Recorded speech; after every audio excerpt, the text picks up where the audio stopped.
So if you're in charge of getting a company compliant with CMMC Level 2, I'm here to go through some scoping guidance for you. And everything I'm going to be talking about is literally published in the CMMC Level 2 Scoping Guide. It's a PDF. Um, so if you think I'm making stuff up or you just want to verify some stuff yourself, go ahead and give that a read because that is what I am going off of. So we can go ahead and start. The DoD has given us 5 categories for the different types of assets that might be in a defense contractor's environment. And I'll just go ahead and start off with the most important one, CUI asset. I've outlined them here in purple. A CUI asset is anything that is processing, transmitting, or storing CUI. And I just want to be clear, an asset can refer to a person or a device or a piece of paper, right? So CUI asset is going to be fully assessed against all the NIST 800-171 controls, including all 320 assessment objectives.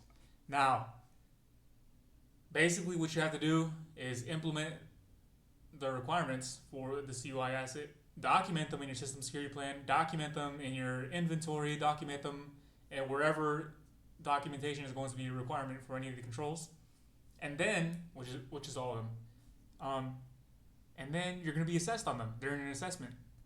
Now,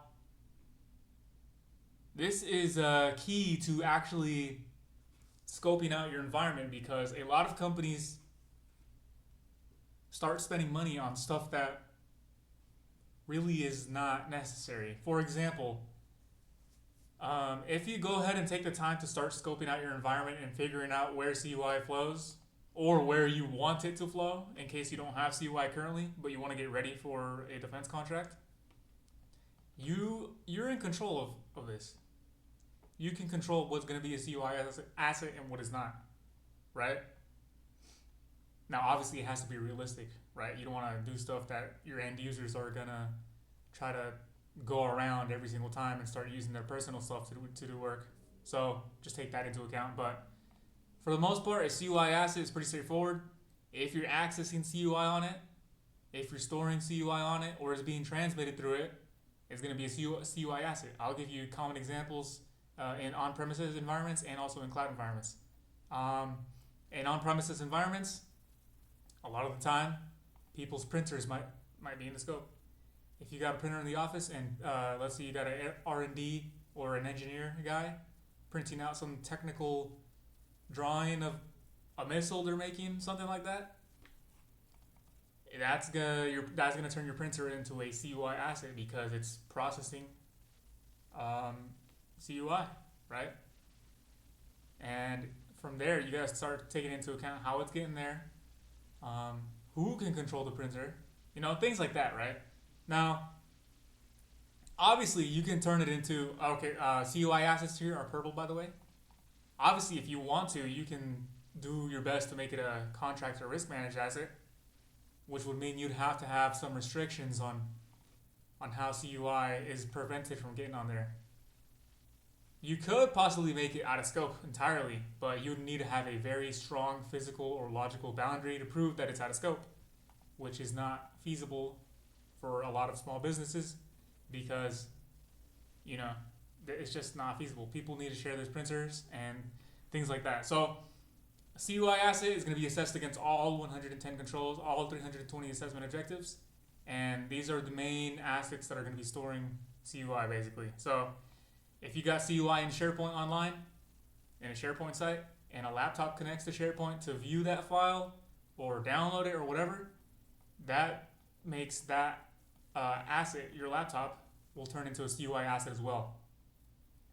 If you have got iPhones, mobile devices accessing SharePoint, viewing that stuff in SharePoint, that's going to turn your mobile device into a CUI asset.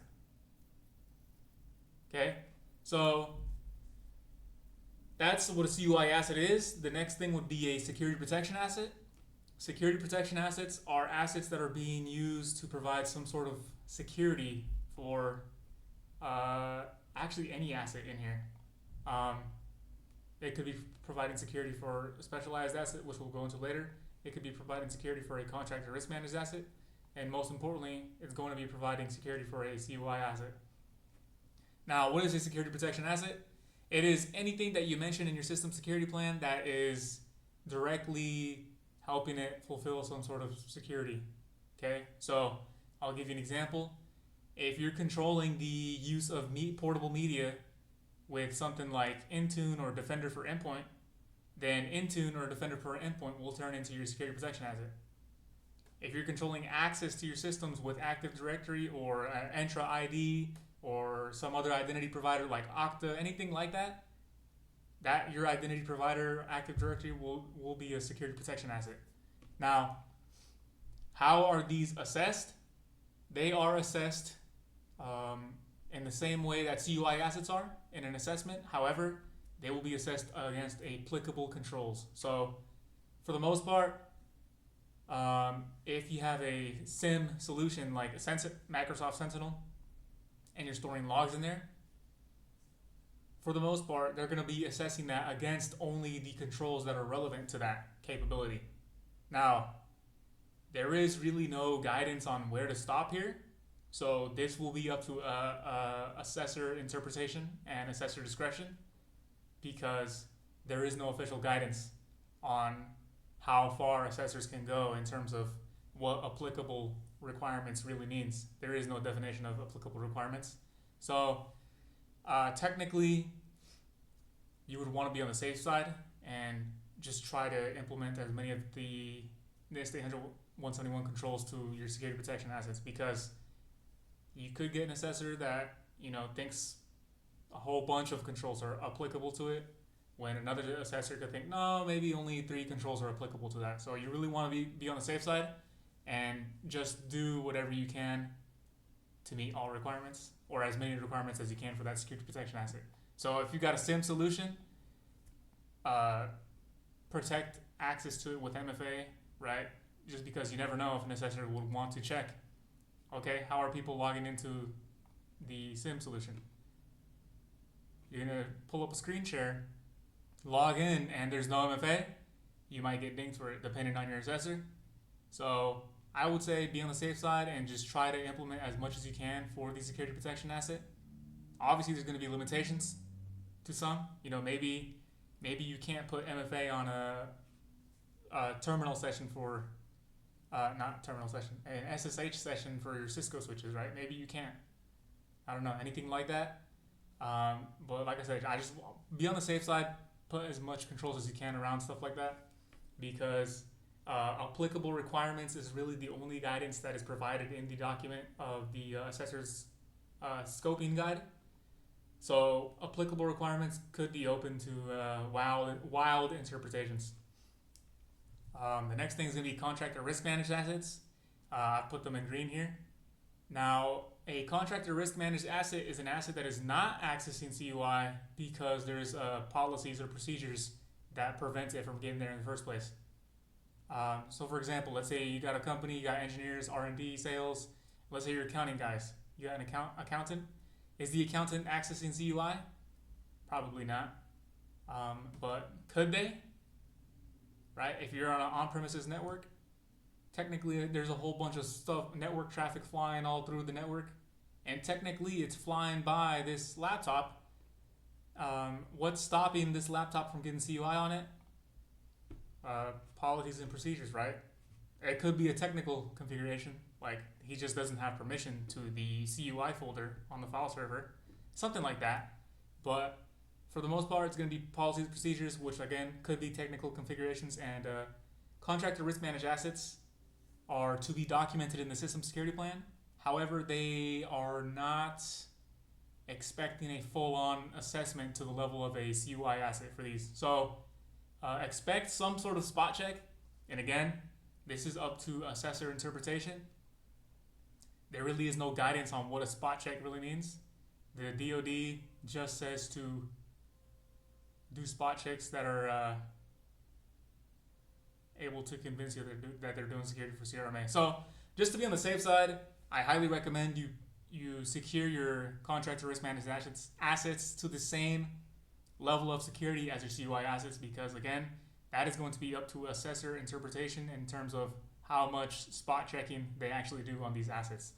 Um, and then the next asset is going to be a specialized asset, which is things like OT, testing equipment, um, facilities that you don't have control over, stuff like that.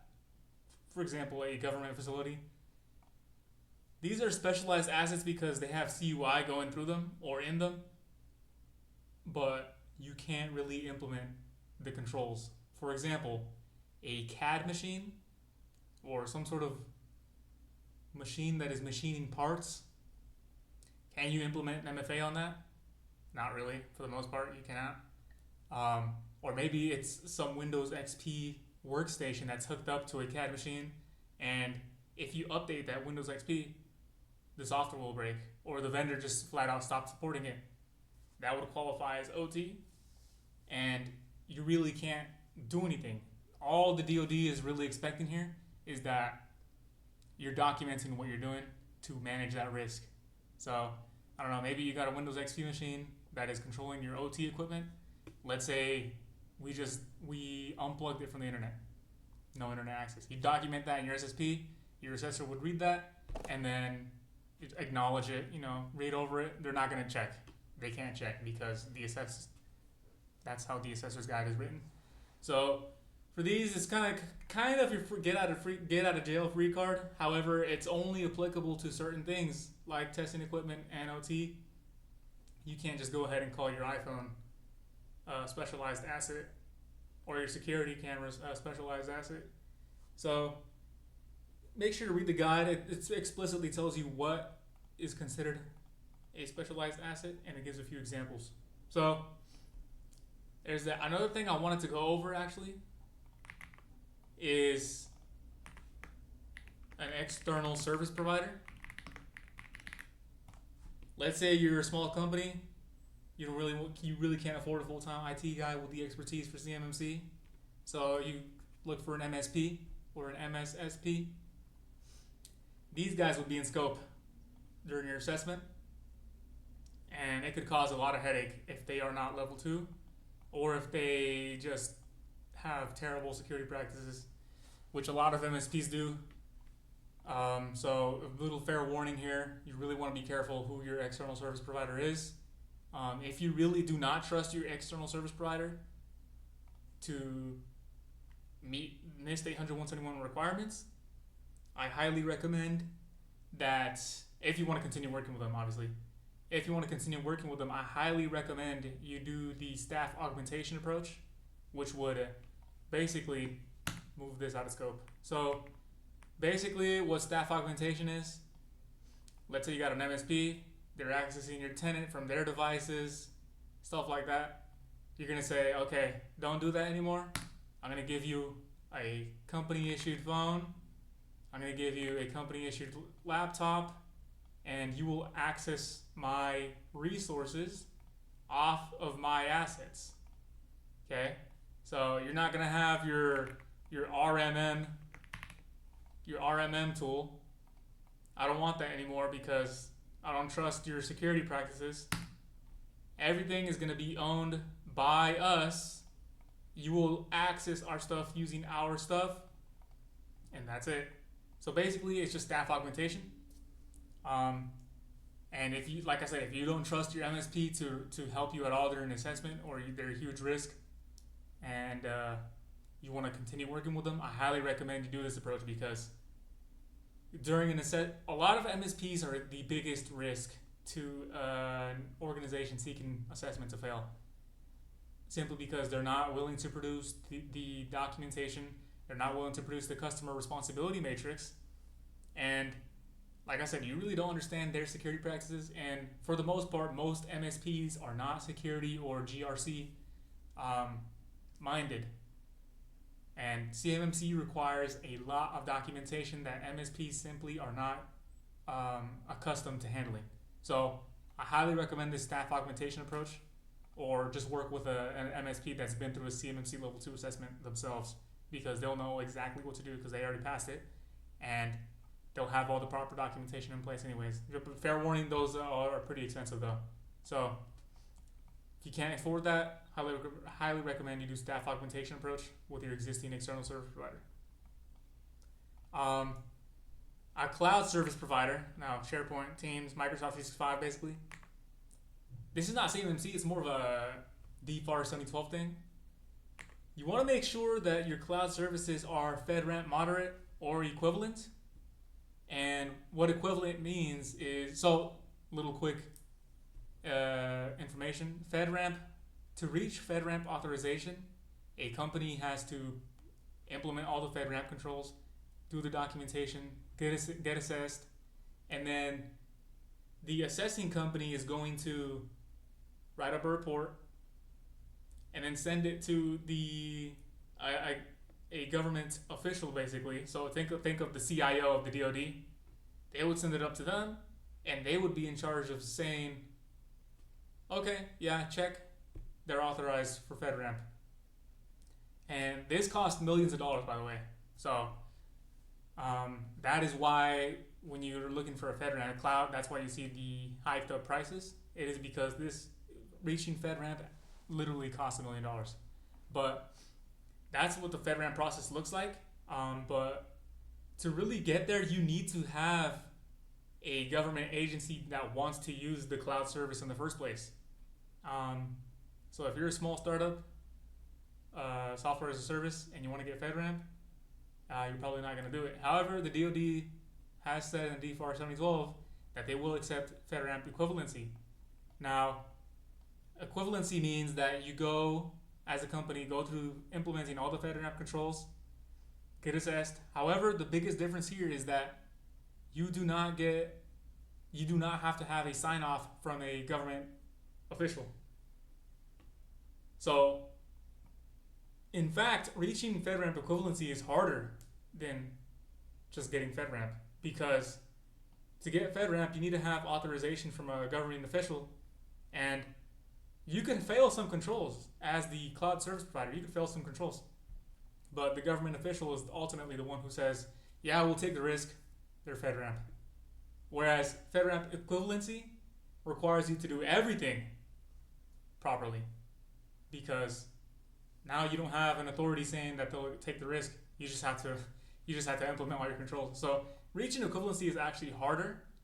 However, it is the reality for a lot of cloud service providers, because to even have the ability to send your report up to some governing official, they have to want to use your service in the first place. So that's why you see very few FedRAMP providers, cloud service providers, and that's also why you see the huge price increases. Now, that's what FedRAMP moderate or equivalent means.